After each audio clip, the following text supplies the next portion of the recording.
آج ہم lease accounting کے دنیا میں گہرائی سے اتر رہے ہیں۔ اب یہ موضوع سننے میں شاید تھوڑا خشک لگے، لیکن یقین کریں کسی بھی کمپنی کی مالی صحت کو سمجھنے کے لیے یہ بہت ہی اہم ہے۔ تو چلیں اس میں گہرائی سے جائزہ لیتے ہیں۔ یہ ساری کہانی ایک عدد سے شروع ہوتی ہے، 3.3 ٹریلین ڈالرز۔ ذرا اس رقم کے بارے میں سوچیں، یہ ایک بہت ہی بڑی رقم ہے، اور کچھ عرصہ پہلے تک یہ کمپنیز کی بیلنس شیٹ سے تقریباً غائب ہی تھی۔ تو یہ رقم آخر تھی کیا؟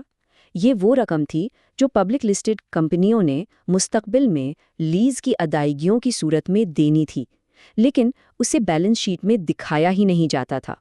سمجھیں کہ یہ ایک بہت بڑا، اکثر چھپاوا مالی بوجھ تھا۔ آج کے اس تجزیے میں ہم سب سے پہلے دیکھیں گے کہ کمپنیاں اثاثے لیز پر لیتی ہی کیوں ہیں، پھر ہم فنانس اور آپریٹنگ لیز کے درمیان فرق کو سمجھیں گے، اور پھر دیکھیں گے کہ یہ سب کچھ مالیاتی گوشواروں پر کیسے اثر انداز ہوتا ہے، اور آخر میں ہم ایک تجزیہ کار کے نقطہ نظر سے اس کے اہم نکات پر بات کریں گے۔ تو سوال یہ ہے کہ کمپنیاں اثاثے خریدنے کے بجائے لیز پر کیوں لیتی ہیں؟ دیکھیں، یہ صرف کرایہ داری کا معاملہ نہیں ہے، بلکہ یہ ایک اسٹریٹجک مالیاتی فیصلہ ہوتا ہے۔ اس کے فائدے کئی ہیں۔ سب سے بڑا فائدہ تو یہ ہے کہ شروع میں بہت زیادہ نقد رقم کی ضرورت نہیں پڑتی، اکثر مؤثر شرح سود بھی کم ہوتی ہے، اور ملکیت سے جڑے خطرات جیسے کہ اثاثے کا ٹیکنالوجی کی وجہ سے پرانا ہو جانا، اس سے بھی بچت ہو جاتی ہے۔ اور دوسری طرف جو کمپنی لیز پر اثاثہ دے رہی ہے، اس کی ممکنہ مارکیٹ بھی بڑھ جاتی ہے۔ اچھا، اب آتے ہیں اس تجزیے کے سب سے اہم حصے کی طرف، فائنانس لیز بمقابلہ آپریٹنگ لیز۔ یہ وہ درجہ بندی ہے جس پر آگے کی ساری اکاؤنٹنگ کا انحصار ہوتا ہے۔ لیکن آگے بڑھنے سے پہلے لیز آخر ہے کیا؟ بہت سادہ الفاظ میں یہ ایک معاہدہ ہے جس کے تحت ایک فریق، جسے لیسر کہتے ہیں، دوسرے فریق یعنی لیسی کو ایک خاص مدت کے لیے اور ایک معاوضے کے بدلے میں کسی اثاثے کو استعمال کرنے کا حق دیتا ہے۔ تو اکاؤنٹنگ کا سب سے بڑا سوال یہ ہے کہ کیا یہ معاہدہ بنیادی طور پر ایک خریداری جیسا ہے یا پھر یہ محض ایک کرایہ داری ہے؟ اسی سوال کا جواب لیز کی قسم کا تعین کرتا ہے۔ اس کا فیصلہ کرنے کے لیے ایک 5 نکاتی ٹیسٹ استعمال ہوتا ہے۔ اب آپ کو یہ سارے نکات یاد رکھنے کی ضرورت نہیں، لیکن اس کا بنیادی خیال بہت سادہ ہے۔ اگر معاہدہ کسی بھی طرح سے اثاثے کی ملکیت کے زیادہ تر فوائد اور خطرات لیسی کو منتقل کر دیتا ہے، مثلاً ملکیت آخر میں لیسی کو مل جائے یا لیز کی مدت اثاثے کی زندگی کا بڑا حصہ ہو، تو اسے فائنانس لیز سمجھا جاتا ہے، یعنی یہ ایک طرح سے خریداری ہی ہے۔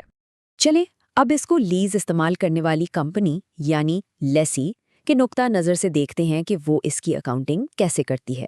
یہاں سب سے بڑی تبدیلی یہ آئی ہے کہ نئے قوانین کے تحت اب لیسی کو تقریباً ہر قسم کی لیز کے لیے اپنی بیلنس شیٹ پر ایک استعمال کے حق کا اثاثہ یعنی رائٹ آف یوز ایسٹ اور ساتھ ہی ایک لیز کی ذمہ داری یعنی لیز لائبلٹی دونوں کو ریکارڈ کرنا پڑتا ہے۔ اسی تبدیلی نے وہ 3.3 ٹریلین ڈالر کی چھپی ہوئی ذمہ داری کو سب کے سامنے لا کھڑا کیا ہے۔ اب یہاں معاملہ تھوڑا دلچسپ ہو جاتا ہے۔ دنیا کے 2 بڑے اکاؤنٹنگ معیارات IFRS اور USGAP اس کو تھوڑا مختلف طریقے سے دیکھتے ہیں۔ IFRS تمام لیزز کے لیے ایک ہی ماڈل استعمال کرتا ہے، جس میں سود اور امورٹائزیشن کو الگ الگ اخراجات کے طور پر دکھایا جاتا ہے، جبکہ USGAP میں ایک دوہرا ماڈل ہے۔ فائنانس لیز کے لیے تو اخراجات الگ الگ دکھائے جاتے ہیں، لیکن آپریٹنگ لیز کے لیے صرف ایک ہی لیز کا خرچ دکھایا جاتا ہے۔ اچھا، اب ذرا سکہ پلٹتے ہیں اور اثاثے کے مالک یعنی لیسر کی اکاؤنٹنگ کو دیکھتے ہیں۔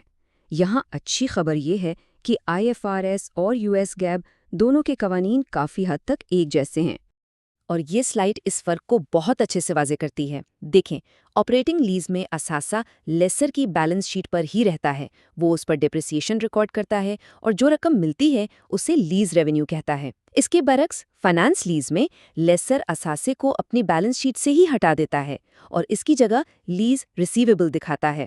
اب یہ اس کے لیے کرایہ نہیں بلکہ ایک مالیاتی ٹرانزیکشن ہے جس سے اسے سود کی آمدنی ہوتی ہے۔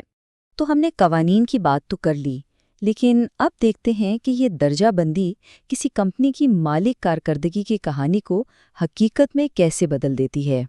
یہ چارٹ خاص طور پر US گیپ کے تحت اخراجات کے پیٹرن کو دکھاتا ہے۔ فائنانس لیز میں اخراجات شروع کے سالوں میں بہت زیادہ ہوتے ہیں اور وقت کے ساتھ کم ہوتے جاتے ہیں، جبکہ آپریٹنگ لیز میں خرچ ہر سال بالکل برابر رہتا ہے۔ اس فرنٹ لوڈنگ کی وجہ سے کمپنی کا منافع سال بسال بہت مختلف نظر آ سکتا ہے۔ اور یہ کیش فلو کی درجہ بندی کا فرق تو بہت ہی بڑا ہے۔ فائنانس لیز میں ادائیگی کا جو اصل حصہ ہے وہ فائنانسنگ آؤٹ فلو مانا جاتا ہے اور صرف سود آپریٹنگ آؤٹ فلو، لیکن آپریٹنگ لیز میں پوری کی پوری ادائیگی آپریٹنگ کیش آؤٹ فلو ہوتی ہے۔ اس سے کمپنی کے آپریٹنگ کیش فلو کے اعداد و شمار پر بہت گہرا اثر پڑتا ہے۔ تو ان سب تکنیکی باتوں کے بعد ایک سرمایہ کار یا تجزیہ کار کے لیے اس کا کیا مطلب ہے؟ آخر یہ سب کچھ اتنا اہم کیوں ہے؟ ساری بات کا خلاصہ یہ ہے کہ لیز کی درجہ بندی اہم مالیاتی تناسب کو مکمل طور پر بدل سکتی ہے۔ US گیپ کے تحت اگر کوئی کمپنی آپریٹنگ لیز کا انتخاب کرتی ہے تو اس کا EBITDA مارجن اور آپریٹنگ کیش فلو کم نظر آتا ہے، کیونکہ پورا لیز کا خرچ ایک آپریٹنگ خرچ کے طور پر شمار ہوتا ہے، اور یہی وہ تناسب ہیں جن پر تجزیہ کار سب سے زیادہ گہری نظر رکھتے ہیں۔ اور آخر میں ایک سوال جو سوچنے پر مجبور کرتا ہے، ایئر لائنز، بڑے ریٹیلرز یا ٹیک کمپنیاں یہ سب بہت زیادہ لیز استعمال کرتی ہیں۔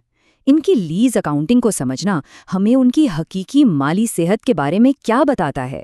کیا اس سے ان کمپنیوں کے بارے میں ہماری رائے بدل سکتی ہے؟